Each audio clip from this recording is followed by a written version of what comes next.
কাল নিতাইদের বাড়িতে খাবারটা যা হয়েছিল, সর্ষে ইলিশটা তো এখনো মুখে লেগে আছে। তবে পায়েসটা একদম ভালো হয়নি। না হয়েছে চিনি, না হয়েছে নারিকেল। চিনি আর নারিকেল না হলে পায়েস খেতে মজা লাগে? আমি সেটা বলতেই সে কি রাগ। তোরা ঠিকমতো রান্না করবি না, আর আমি যদি বলি সেটা খারাপ হয়েছে সেটাতেও আমার দোষ। আরে মানুষকে যখন খাওয়াবি তখন একটু মজা করে রান্না করেই খাওয়া, সেখানেও এত কিপটামি করলে চলে?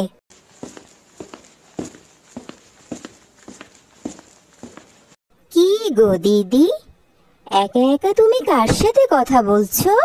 ঘরে তো কাউকেই দেখতে পাচ্ছি না। কথা আর কার সাথে বলবো, সে থাক।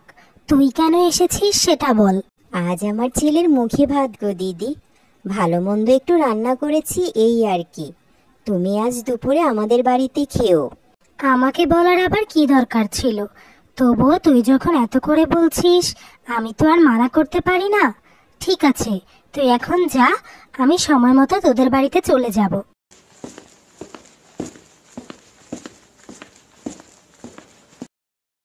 দিদি, তুমি তৃপ্তি নিয়ে খেয়েছো তো? রান্না কেমন হয়েছে?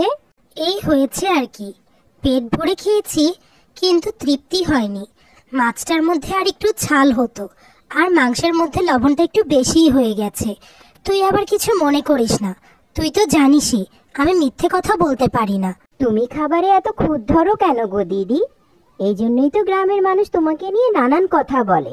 তোমাকে কেউ সহজে দাওয়াত দিতে চায় না, তোমাকে কেউ দেখতেও পারে না। তাতে আমার বইই গিয়েছে। আমি তো আর সেধে কারো কাছ থেকে দাওয়াত নিতে যাই না। মানুষ ভালো করে রান্না করতে পারে না, আর খাবার খারাপ হয়েছে বললে আমার দোষ? যত সব। যাক বাবা, আপদ বিদেই হয়েছে। যেখানেই যায় সেখানেই খালি খাবারের বদনাম করে। খেতে খেতে প্রায় সব খাবার খেয়ে ফেলেছে, তাও বলে খাবার ভালো হয়নি। তোমাকে আর আমি কখনোই আমার বাড়িতে খেতে বলবো না, আমার ঢের শিক্ষা হয়ে গিয়েছে।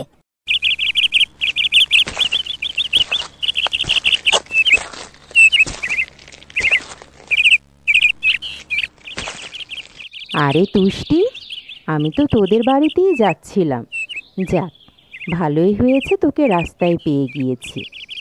শুনেছিস বোধহয় আমার নাতনির বিয়ে ঠিক হয়ে গিয়েছে, তাই বাড়িতে একটু ভালো মন্দ রান্নার আয়োজন করা হয়েছে। আজ দুপুরে তুই কিন্তু আমাদের বাড়িতে খাবি। এসবের আবার কি দরকার ছিল খালা? তবুও তুমি যখন এত করে বলছো, ঠিক আছে, আমি যাব।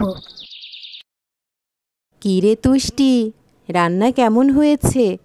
যেভাবে চেটেপুটে খেয়েছিস তাতে বোঝাই যাচ্ছে রান্না অনেক ভালো হয়েছে। যতটা বলছো খাবার ততটা ভালো হয়নি খালা। পাকোড়াগুলো একটু গরম আর মচমচে হলে ভালো হতো, আর ডালটা তো একদম পানি পানি হয়েছে। মিষ্টিগুলো কোন দোকান থেকে এনেছে তোমার নাত জামাই? এত বাসি মিষ্টি আমি আমার জীবনে খাইনি। হয়েছে হয়েছে, এবার থাম। তোকে খেতে বলাটাই আমার ঘাট হয়েছে। এতগুলো মানুষ খেলো, কেউ খাবারের কোনো বদনাম করলো না। তোর কাছেই শুধু খাবারের এটা হয়েছে সেটা হয়েছে, ডাল পানি বা মিষ্টি বাসি। দাঁড়া, তোর নামে এবার আমি জমিদারের কাছেই নালিশ করব। হ্যাঁ হ্যাঁ, করো করো। তোমরা রাত্রে জানো না, আর খাবার ভালো হয়নি বললেই আমার দোষ? যত সব।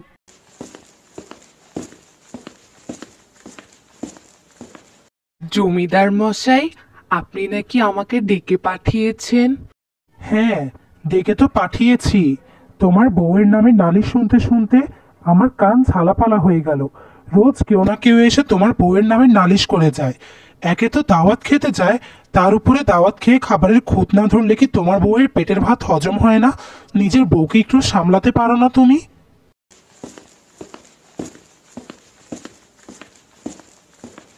আমি দরজার বাইরে দাঁড়িয়ে তোমাদের সব কথাই শুনছিলাম। তুমি একটা কাজ করো, ওর বউকে তুমি জমিদার বাড়িতে দাওয়াত করো।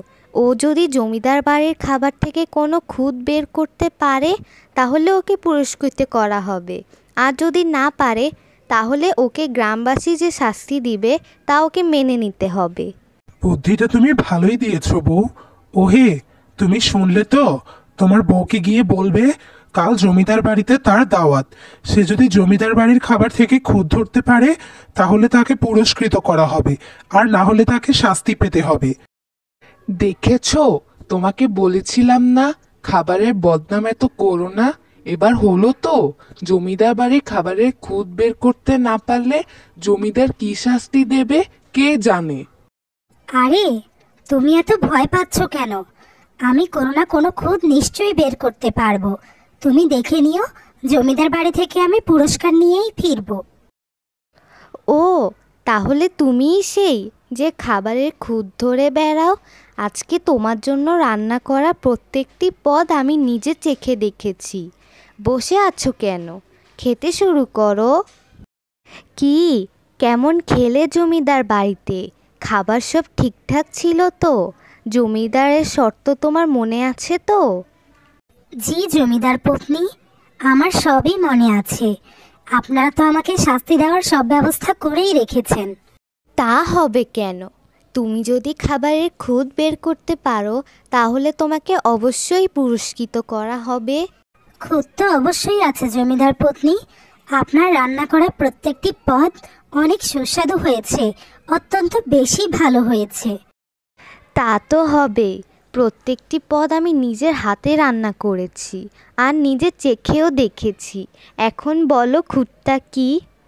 জমিদার পত্নী, আপনি আমাদের গ্রামেগঞ্জের একটা প্রবাদ নিশ্চয়ই শুনেছেন যে বেশি ভালো ভালো নয়।